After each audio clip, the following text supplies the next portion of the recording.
Welcome to This Day Live, the Sunday talk show, where we discuss all things political, bringing you the top stories locally, nationally, and from around the world. I'm Ruben Abati, and This Day Live begins now.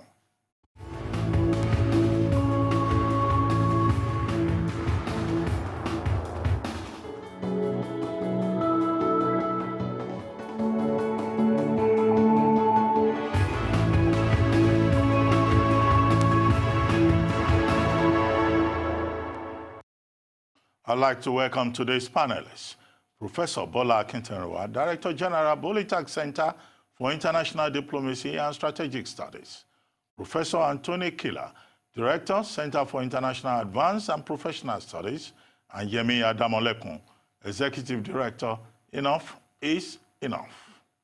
Ladies and gentlemen, welcome to This Day Live, the Sunday talk show. Now let's start here in Nigeria, where the Minister of State, Federal Ministry of Industry, Trade and Investment, Ambassador Miriam Yalwaji Katagum on Friday, decried the alarming rate of out-of-school children in the north, insisting that the region has about 14 million children roaming the streets. The minister said the only way to tackle the menace is to eradicate illiteracy, poverty, and unemployment in the region through the creation of necessary infrastructure for capacity building of Nigerians. She, however, said the President Muhammadu Buhari-led administration has initiated programs that have fostered economic growth, drive, industrialization, and enhanced sufficiency. Meanwhile, the Emir of Kano, Alhaji Muhammad Sanusi II, has said fathers who send out their children to beg for alms should be arrested. Sanusi spoke at a conference organized by the Future Assured Initiative, the non-governmental organization of the First Lady, Hajia Aisha Buhari. The Emir said no law provides that a man should marry, have children, and abandon them without living up to his responsibility to them. He said any man who is too poor to take care of his family should go out and beg himself and not send his children. Now, a lot of issues in all of that introduction. First, the educational crisis in Nigeria, and specifically in the northern part of Nigeria. I mean, UNICEF and even the Bureau of Statistics of Nigeria had indicated that out of the population of about 13.5 children or 15 million children in Nigeria who are out of school, the bulk of that population is in the northern part of the country. And for that reason, Nigeria faces a major problem. However, Nigeria has a law, the Universal Basic Education Law, which says if you don't send your child to school, you have committed a felony. It's a criminal offense. And the offense is so serious that you can, in fact, be sentenced to prison or asked to pay a fine. But the overall objective is to ensure that children are not pushed out on the streets. Many parents in the northern part of the country insist that those children we call ALMAJIRIS, that they also go for Quranic literacy, Quranic education. Okay, is Quranic education as competitive as Western education, or should it be combined? The Jonathan administration introduced ALMAJIRIS schools and set up many of these schools to combine, to provide an opportunity also for a convergence of Quranic education, Quranic literacy, and Western education. But that was resisted, I guess, in retrospect, by northern governors. So how do we solve this problem of ensuring that Nigerian children have access to quality education? Yemi, let me start with you. I mean, as with quite a number of Nigeria's challenges, a big part of it is political will. As you were ending, you said the northern governors resisted the Almajiri schools. Quranic education is not what is provided for in the Universal Basic Education Act. So that as a substitute for it is not sufficient. That's number one. Number two, the fact that as a country, we don't see that our state, and it's quite unfortunate that we don't see the state of our education as a national crisis. There are quite a number of things we say should be called a national crisis. Education is definitely one of them. And I dare say electricity is probably another, and maybe health if you want to push it. Now, if so, your basic social services are all crisis, and there doesn't seem to be an urgency on the part of government, both at the federal level and at the state level, to do something about it, then we have a problem. Because until we're clear that the only body that can scale in providing education at the level that we need it is government. No matter how many private individuals come up and set up schools, after-school programs, whatever you want to call it, there should be supplements, not substitutes. And what we have is an attempt to substitute, but they can never meet the capacity. So, I mean, the numbers are there, the stats are there. The bottom line is that the political will to solve the problem is not there. And from the north to southern Nigeria, from where I sit, as long as you keep a huge percentage, I mean, young people are your largest voting demographic, where our population numbers are spiraling because we have no checks, we're not counting. So you're breeding, if I want to use that word, you're having babies at an alarming rate. There's no sense of who or what is where. We're not planning because we don't have numbers. We're not sending children to school, so they're not being educated so they can be productive either as employees or entrepreneurs. We keep saying this thing, that we're sitting on a time bomb. When Mrs. Ezekwesili was Minister of Education, she called the education sector a crisis, and this was in 2005. So fast forward almost 15 years, we're still having the same conversation. So, yeah, political will, challenge. And it's under any administration. PDP government, APC government, 6 and a half a dozen. Professor Akinterenwa, your input on this matter. I think Nigeria does not learn any lesson from countries that have made progress in this area. If you go back to war statistics, in 2015, we were told that there were 617 million adults this time who are either illiterate, who cannot write, who are out of the school. But this number reduced considerably in 2017. That's elsewhere, meaning that governments in those countries are addressing their problems. Now, in the context of Nigeria, the number is not reducing. It is conversely, increasing. So, what do we learn?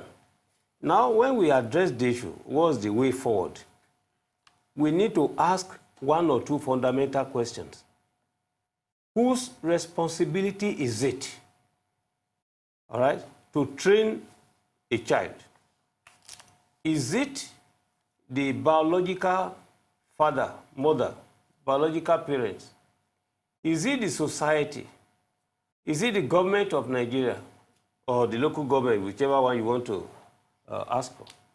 Now, when you look at this type of question, and you want to put it in the context of international law and relations, you will see that Nigeria has signed international agreements compelling the government of Nigeria to ensure that the children in this country are given appropriate, befitting education.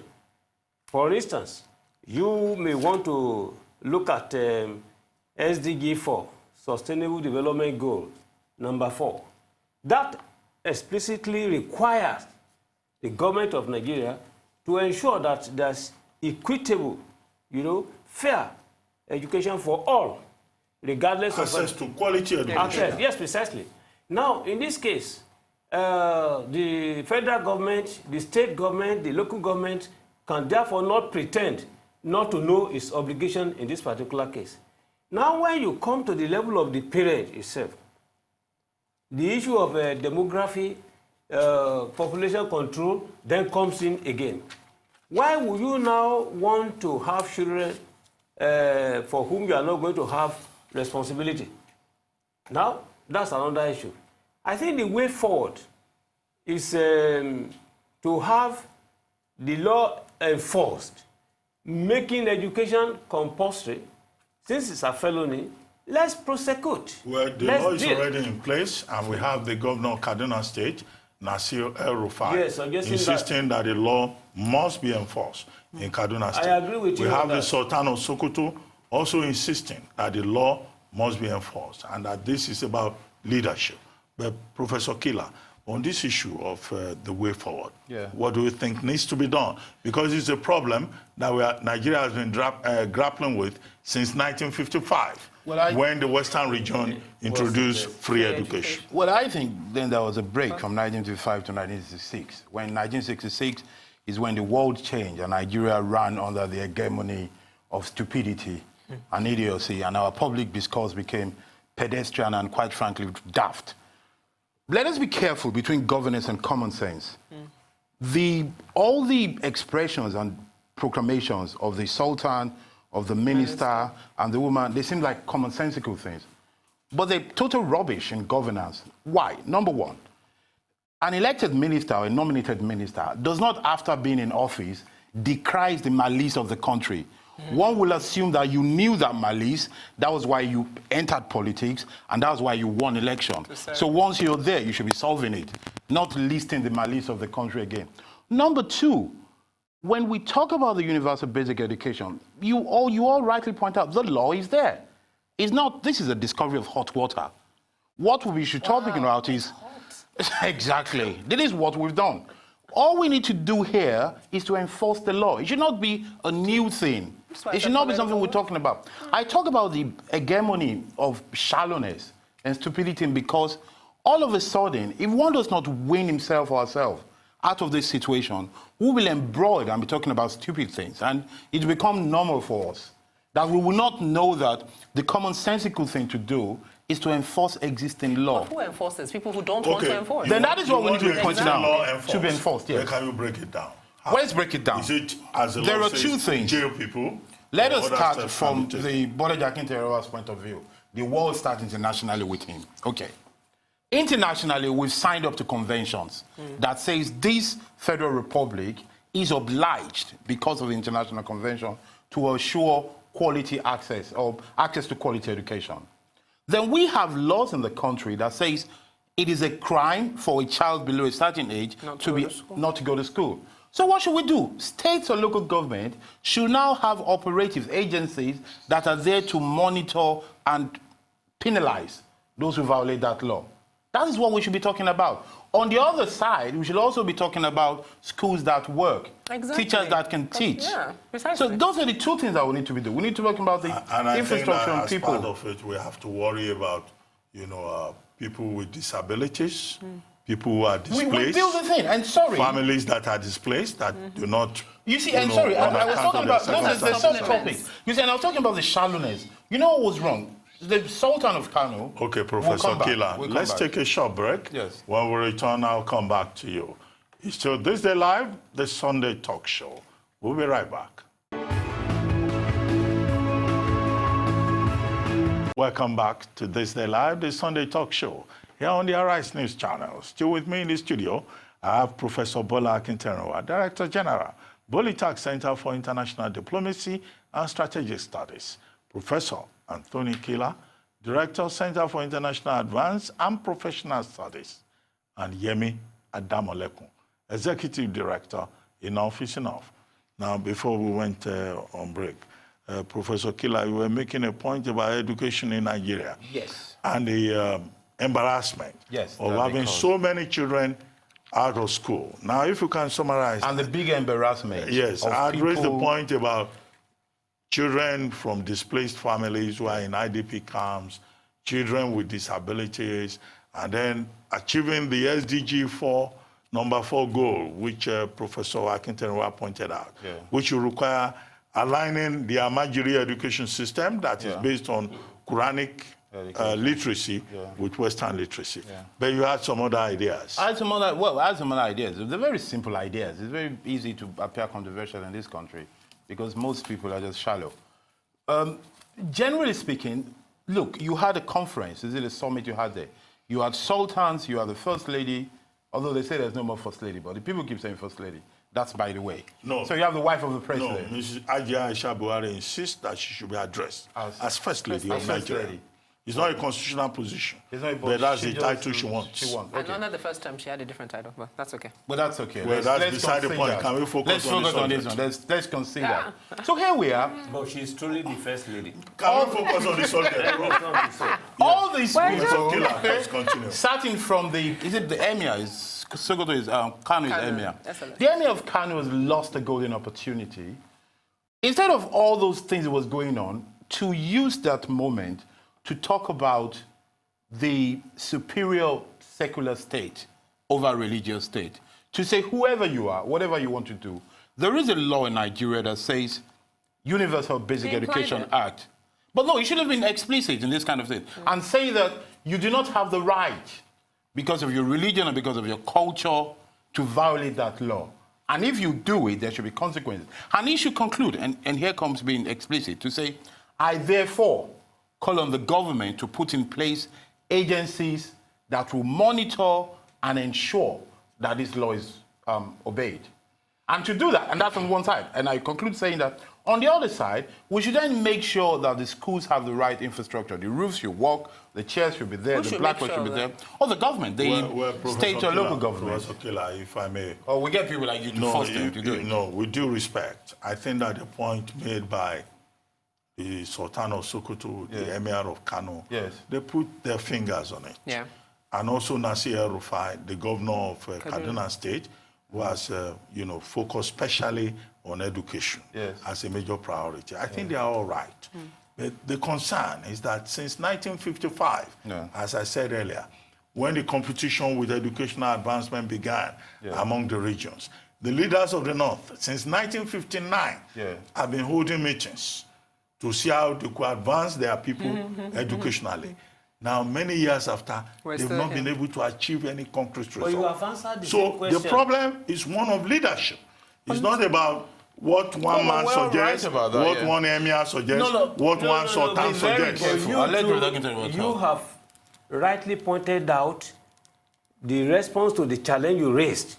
That is the factor that the parents of the children that are out of school, most of them, all right, argue along the religious lines to say, look, their They're going to children... Quranic Quranic school. literacy. Yeah, precisely. And so you should enforce that's the issue. the superiority of the secular state. Anyway, let's close this. Political Let's close this leadership. by That's saying the that problem. it's not a northern problem. Also in the southern part of Nigeria, although you have states like Imo, Rivers, Ogun, having very high literacy rates, right? But still, you still have issues with out of school Even in children Lagos. population. Even in Lagos. And so every government at federal or state or local government level should focus on education, because that's the only way Nigeria can be competitive in the future. They should go Because along we need a skill set. Awolowo way, A free skill set. education. Well, even if it's not free education, we need a skill set. It's very painful, A but skill for what set you need to that can remind compete in them. the world. Otherwise, Nigeria will be nowhere. You see, Ruben, the implication of our discussion is this. If we allow the 13 to 14 million out-of-school children in Nigeria to continue to grow, in the future, we will have at least 13 to 14 million future leaders without education. No, there will be Unless- more, because our population growth rate is rising even at a level higher than I am economic agreeing with growth you. rate. That's why I use at So least. you have more imbeciles Yes. as Nigerians Yes, no, in the not next as 50 Nige- years. No, not as Uneducated, Nigerians. not imbeciles. As possibly What's the difference? Uneducated, not imbeciles is a bit insulting. But they will be uneducated. No, we no. agree on Okay, but uneducated. as possible leaders. Yeah, As and possible gentlemen, leaders. let's move on. So this is the issue. We'll take another subject. We can have a whole day summit. We don't need a panelists. summit. Let's We just need- No, but on that point, though, we don't need a No, we summit. need to take just another need- topic. We just need political leaders No, to let's be force held them. accountable and made to sort of feel the fire of not educating this. And if we continue, no, seriously, if the rate of political leaders being stoned, being stopped on the road, being harassed in public places by young people who have no opportunities, when it gets that bad, maybe that will drive Well, home the Yemi don't point. recommend stoning because somebody suggested well. it a few And they years back. stoned him later. Nigerians have refused to stone anybody.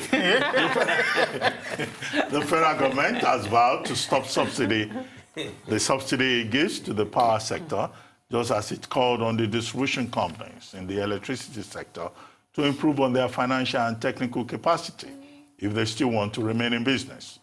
This declaration was made by the Minister of Power, Saleh Mahmoud, after the weekly Federal Executive Council meeting on Wednesday, presided over by President Muhammadu Buhari. The minister warned the discos, the distribution companies, that is, to strengthen their capacity for qualitative delivery, as the government will directly intervene if they refuse to provide stable electricity to Nigerians. He informed newsmen that the government is already in talks with the German firm Siemens, although he has since denied that Siemens cannot be part of solutions to the challenges the government seeks to address.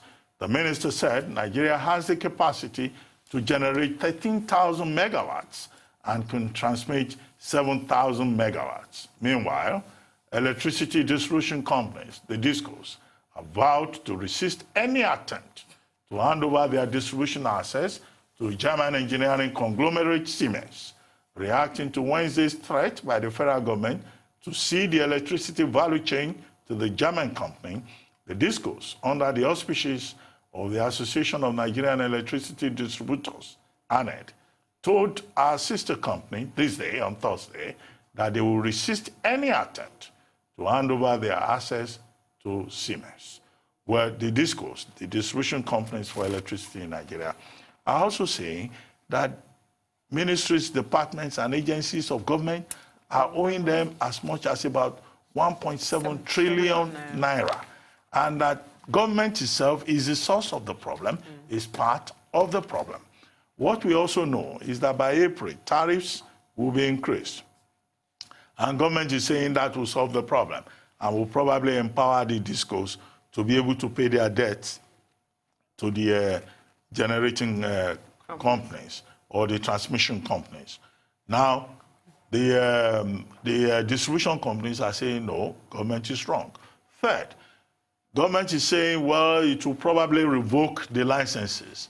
And the distribution companies are saying, you cannot revoke our licenses because we have contracts.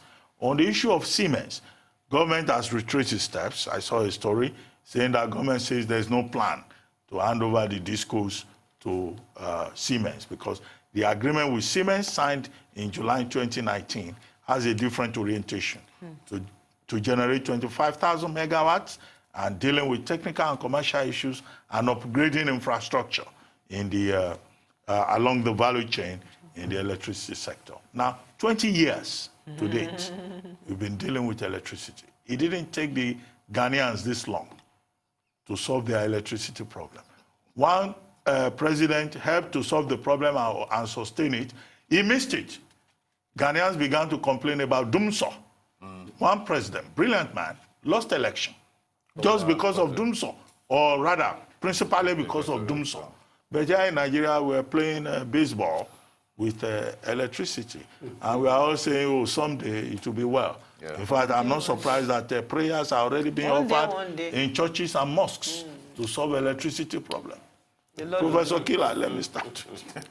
Well, I think, you see, again, we go to this thing that Nigeria does, the one that it forces you to sort of really reduce your intellectual capacity because of the kind of things we deal with. And anytime one tries to be oneself, you appear to be odd in the discourse. Because really and truly, you've made the point yourself. Ghana was able to solve the problem. There's a whole generation of people in the world, I mean Nigeria, who think that constant electricity is a wish. It's a luxury. It's a luxury, it's a dream. It's something that one day, you know, it's like Christian praying for paradise, that one day it will come and we shall be with the Lord. Whereas all you need to do is to travel a few hours from here and you realize that this, you know, can easily happen. I once had a little child who asked me once, who came to Nigeria on holiday, I was saying to me, remember people come to holiday in Nigeria, and I was saying to me that, why don't you buy a generator for Nigeria? You know, like the whole country. Yes, just buy a generator and solve the problem. Why? Because, you know, I can see that in your house, you have a generator and it's always light. And I feel sorry that other people don't have it. You know, why don't we just solve it for them? We go back to what Yemi Ademola said. It's a problem of leadership. Somebody once said that if you don't solve it in 2 or 4 years, how many years did he give? That if you don't solve the thing in 2 or 4 years, then you're not capable. So obviously, somebody's not. Yeah. Fashola. Yes, oh, that's the name, yeah. Yeah. Somebody is not capable now. I just remember that. And he had 4 years. And he had 4 years. Yeah. And they've solved it in Ghana. Now, this idea of threatening private companies, it doesn't really work. You don't solve problem by diktat, by threat of fiat. We really need to sit down and try to generate 5 times what we need and ask ourselves, what are the problem of generating power? What are the problem of distributing it? And a room of 7 or 6 wise men But I'm sure that should be able white to paper solve exists. I'm sure.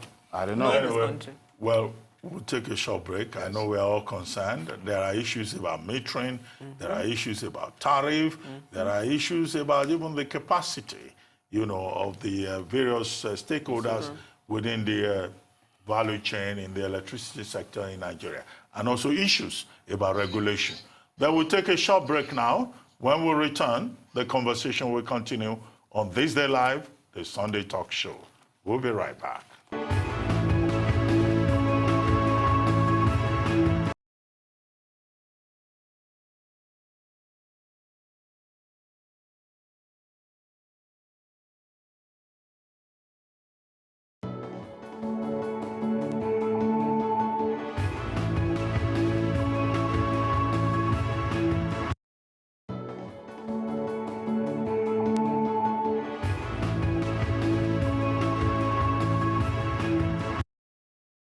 Welcome back to This Day Live, the Sunday talk show here on the Arise News channel. I still have with me here in the studio Professor Bola Akintoye, Director General, Bolitag Center for International Diplomacy and Strategic Studies, Professor Anthony Kila, Director, Center for International Advanced and Professional Studies, and Yemi Adamolekun, Executive Director, Enough is Enough. Now, before we went on break, we were talking about the crisis in the electricity sector in Nigeria. I mean, in Rwanda, in Ghana, they've been able to solve the problem of electricity supply, but we've not been able to do it here. What we get every day is the trading of blames. Yemi, you wanted to say something before we went on break. I mean, just to add to that, under education, we say it's a crisis that hasn't been declared. Power sector, a crisis that hasn't been declared. Though I think President... No, it was declared a crisis President Obasanjo by 2 presidents previously. Okay, all right, sorry. So I guess maybe declaring it is a crisis. Now, I said so as Mrs. Ezekwesili also declared it as a crisis. But anyway, I think even just dealing with problems that are solvable, for me, the inability to even do that is a problem. So there's one thing in terms of what you generate. What one transmission company generates to distribution companies that are then distributed to discos.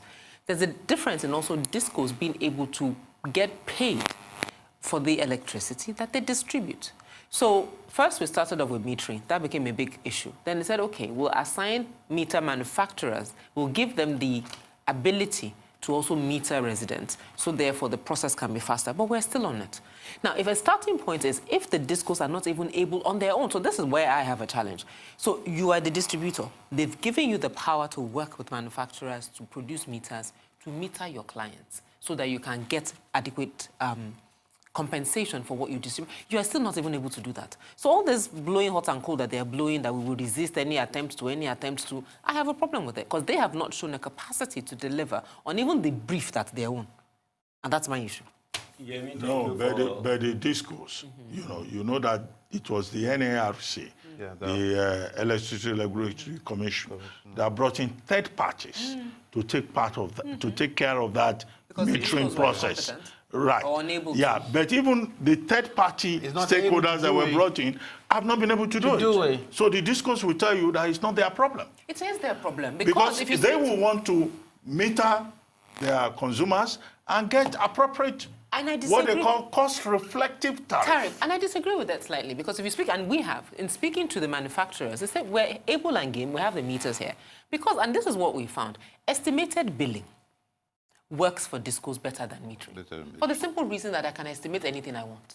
And if you don't pay, I cut you off. So it works for at least their staff. Now, if you speak to senior management, they speak a lot of English about, oh, it's illegal, blah, blah, blah, blah, blah, blah. But their staff continue to do it. So if you give people estimated billing, so if I have a meter in my house, for example, if the average cost is 20,000 and someone without a meter is paying 40,000, of course it's in the disco's interest to continue to give you estimated billing. And that's... You see, I thank you for that observation. The two of us should be against Professor Kila. Professor Kila Professor Killer, there's a gang up against you now. Told us I welcome it. that the government cannot operate on the basis of diktat.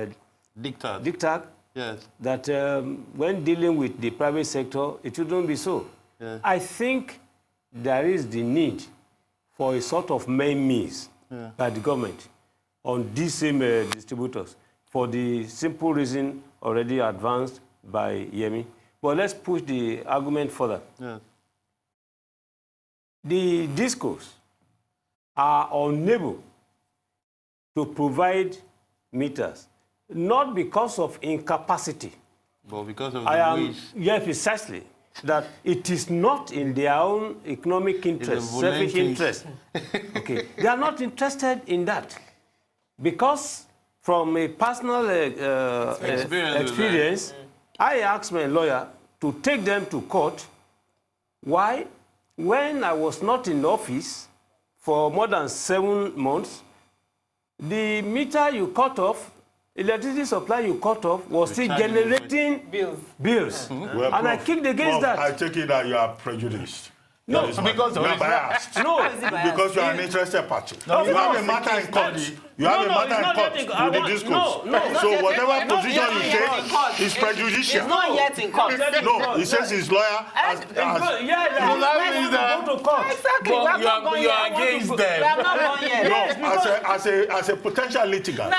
I don't want you to discolor the conversation. Please, what we are discussing is of interest to every Nigerian. Yes. Every Nigerian, regardless of what is there. Okay, now. I am now putting it to you that when you have discourse that are not ready to engage in fair business, we want meter. Okay. I even suggested to them that I have a meter in plotnet 38 in the job.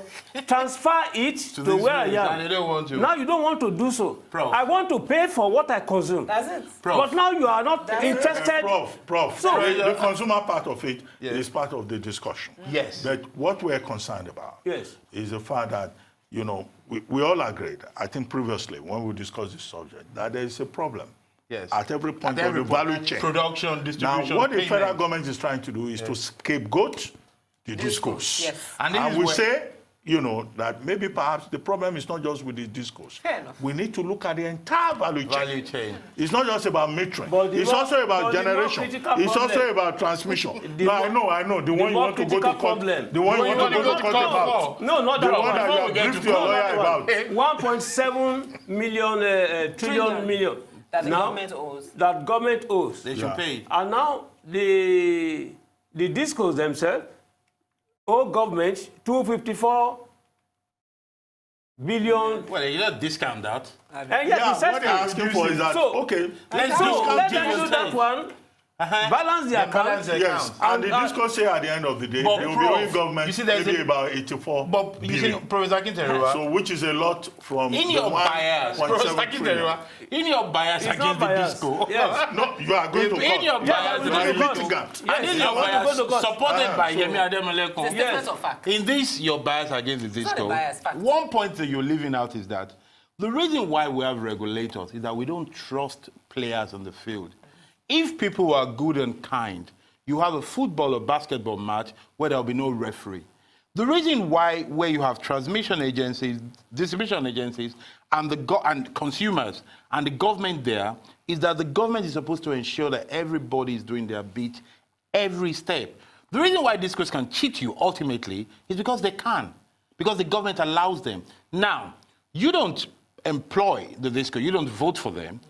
Anything that goes wrong, the people we should be talking to is government. We should be telling government to better regulate. Let's go beyond that particular submission of yours. We need to take another talk. When the French government under Yakubu Gowon, Yes. that it could assist the government of Nigeria In with a providing- nuclear-driven generation. yeah, well, we for didn't political- accept no, that well, we one couldn't. because of the They were passive not aligned, role yes. of France Yes. in the Biafran War. Yes. So, when you are And also saying because 20 we're not years aligned. ago, Yes. the issue of electricity supply started as far back as 1974-75. Absolutely. We have been there. Prof, we'll hold it there because we need to When it take was other ECN. topics. But what we must also realize that there's a lot of politics beneath all of But the this. ECN was more efficient. Partisan politics, personal interests, the complexity of the Nigerian And above process. all, an all of incompetent that. government that cannot regulate and framework. And it's not the present government, it's a continuum, the Nigerian government. Before government that doesn't Anyway, care we'll take about its another topic. citizens. But I hope you have electricity in your neighborhood. And that They won't take mine. not Is these people against them that they will take? No, Prof, we know your position on the On matter. that, I am a friend of the disco, so they should leave my life. I didn't have lights when I left my house. That's why But you get regular supply. No. Because you live in privileged neighborhoods.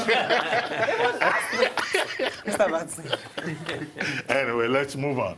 Angry reactions have been trailing a move by Nigerian senators to create an agency that will be responsible for providing a good life to repentant Boko Haram terrorists, irrespective of their acts of wanton destruction of lives and property.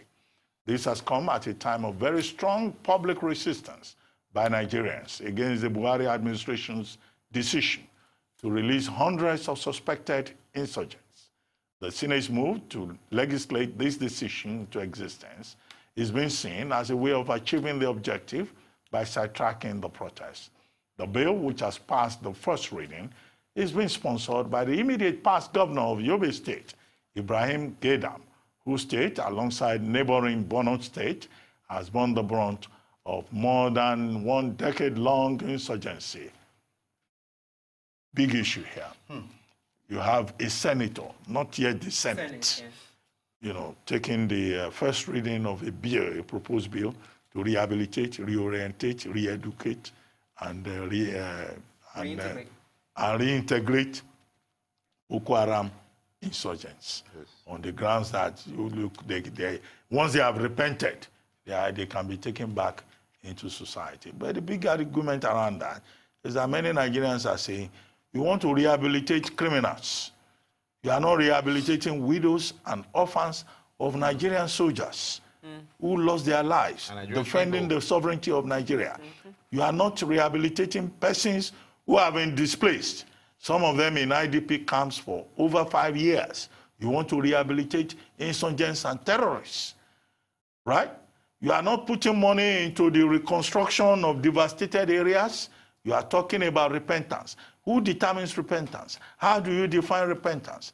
In the face of the fact that soldiers, troops on the ground, have even said that they can't understand why persons trying to destroy Nigeria will be compensated, given money, and allowed to go free, and many of them will go back to the battlefront.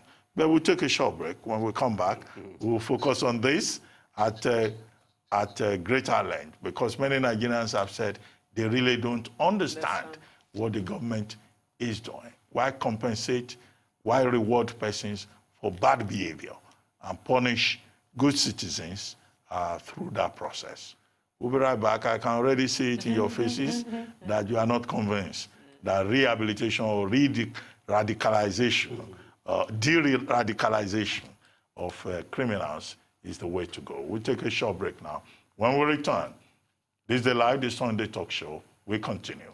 Don't go away. Welcome back to This Day Live, the Sunday talk show here on the Arise News channel. I still have with me Professor Bola Akintenwa, Director General, Bolitag Center for International Diplomacy and Strategic Studies. Professor Anthony Kila, Director, Center for International Advanced and Professional Studies, and Yemi Adamolekun, Executive Director. Enough is enough. Well, well, Prof, you helped me to pronounce that. I see you like the EIE, enough is enough. Yes, but before we went on break, we were still talking about electricity, right? No, Boko Haram. Boko Haram and the amnesty. De-radicalization. And I wanted to take Yemi and Prof's thoughts on this. Prof. Yemi. Okay. So Prof can turn around. I'll say 2 things. With the Bring Back Our Girls movements, which will be 6 years in April, one of the things that we presented to government was the exact that framework, but it was for people, the girls when they returned. Because we recognized that they needed to have that reorientation, reintegration. So to your point, Why is it only being offered to terrorists, not those that have been rescued and those that have been brought back? That's number one. Number two... Wait, sorry, not that you made an error and you made recommendations for the for the Boko wrong Haram. people. For the wrong people. So maybe we'll have gotten it. Yes. Okay. Then secondly, I think it's also very disingenuous of the Yobis. Someone being a former governor is actually quite disturbing. Also very disingenuous that you're focusing on those who have chosen the path of criminality. One of the things that we've said over and over again is that Boko Haram offers these young men a sense of belonging, something to do, a purpose, because there's nothing else. And also identity. An identity, thank you very much. Ethos. So if we think about it more holistically in that framework, and we offered young men in the North an ethos, a sense of identity, then they can be a part of that, but not set up an agency just for them in that process. And last point, if we look at the history, from NDDC, we did that one in the Niger Delta, nothing. Now we say we wanted the Northeast Development Commission, nothing. Amnesty in the Niger Delta, nothing. Now we want to do the same thing. Back to Prof, and this is a handover to Prof, that we don't learn from anything. You cannot be more correct. Prof. When Goodluck Jonathan was President of the Federal Republic of Nigeria, he made it crystal clear to the Nigerian and international community that there were Boko Haramis in his government. We have not been told Who those ones are? who they are, which offices they occupy, how they operate. And we have not been told whether they have been completely identified and sent packing. Now, when we now talk about rehabilitation, reintegrating, de-radicalizing, reorientation, all those things, now we want to increase the number of people in the polity. Now, that one will be very, very dangerous. The second point is that before Muammar Gaddafi died, he said that there will never be peace in Nigeria until Nigeria is divided into Muslim North and Christian South. The record is there. Now, these Boko Haramis are talking about Islamic State of Nigeria. Their major, well-articulated objective is to have an Islamic State beginning from the north. So when we are talking about Boko Haramis, it's not just insurgency. We are talking about people who want to Islamize Nigeria. Now you now say you want to integrate them so that they will now be in good position to re-prepare and now fight and then execute their objective. I think government's position is very myopic and very, very unpatriotic. You cannot all be more correct. I mean, what you have said is in sync with what many Nigerians think. But we'll see how government responds to this dominant position in the public sphere. But let's take one more topic before we go. The Central Bank of Nigeria, CBN, on Thursday said it had so far recovered and returned over 60 billion naira from erring banks as excessive charges imposed on customers. This is as the Apex Bank announced that it had commenced the processes for creation of 10 million jobs in the next 5 years through investment support in agriculture. Speaking on Thursday during a two-day customer sensitization forum in Owerri, the Imo State capital, the CBN Director of Corporate Communications, Isaac Okoroafo, said the recovery of the excess bank charges was made possible through the bank's Consumer Protection Department. Yemi, let me start with you. I know you have many bank accounts, with many charges, both corporate and private. Well, is this a good initiative by the central bank? The central bank, indeed, before the close of 2019, had announced a number of measures, steps to protect the consumer. And now they say, they are going to refund, bank customers charges that have been taken off their various accounts. But is this feasible? Would this not be a case of just returning money to the banks who will sit on it? Do they have a monitoring system in place to ensure that those excessive charges get back to the bank customers? I actually got a credit, but there was no explanation and no context. You got some money back? If I'm not mistaken, I actually got a credit, but there was no context, no explanation, and that would have been useful. Well, really? But that's Professor brilliant. Killer, I know you also run a lot of accounts. Did you get something back? No, from I your didn't. bank? I didn't. But I'm impressed. You're the first person I know in the world that, you know, a physical existing person that actually got a credit back. Because my take on this before she spoke was that this is a very good thing. I mean, let's start from that because it will appear that one tends to criticize everything that is mentioned. I think this move by the CBN is a very good thing. It is good on two crucial levels. One is in terms of the content itself, because you have a regulator that goes after airing of erroneous operations, recuperates it, then B, communicates it to say, this is your money, get it back. It will be good to go to a third level in which you now force the airing operators to detailed what the charge was for. But I think it's a good thing. And I was thinking there's also the unresolved matter of the stamp duty. of the stamp duty, charges. and I want to go to that.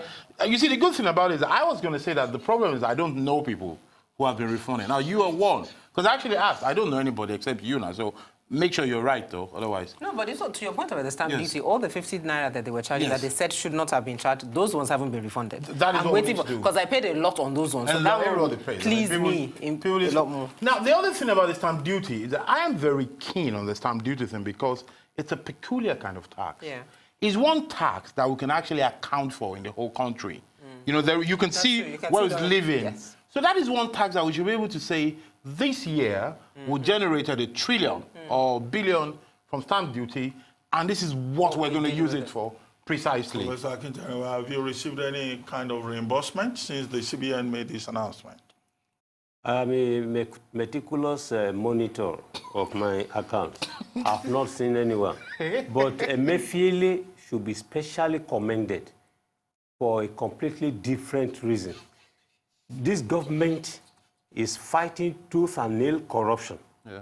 And the mere fact that there were 13,800 complaints brought to the attention of Emefiele, the CBN boss.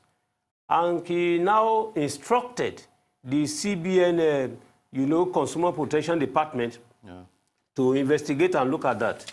And they were able to make refunds. I think that one is especially commendable. This is a boost, at least, in Nigeria, he's like a boy that writes his date on an essay. No. Other students in class don't write it. And we clap. Banks are engaged in institutional corruption. This is institutional corruption, which the CBN is fighting. Thank you very much. You don't like bankers, bro. Thank you very much, But we professors. need them. Thank you very much, Yemi. We would have loved to continue. We still have a topic on Deontay Wilder and Tyson Fury. You know, Tyson Fury beating Deontay Wilder in the 7th round in their, encounter in Las Vegas. But that's a subject for another day and maybe for another program. You've been watching This Day Live, the Sunday talk show here on Arise News. I'm Ruben Abati. For my entire team here in Lagos, it's bye for now, and thank you very much for watching. We'll see you next week.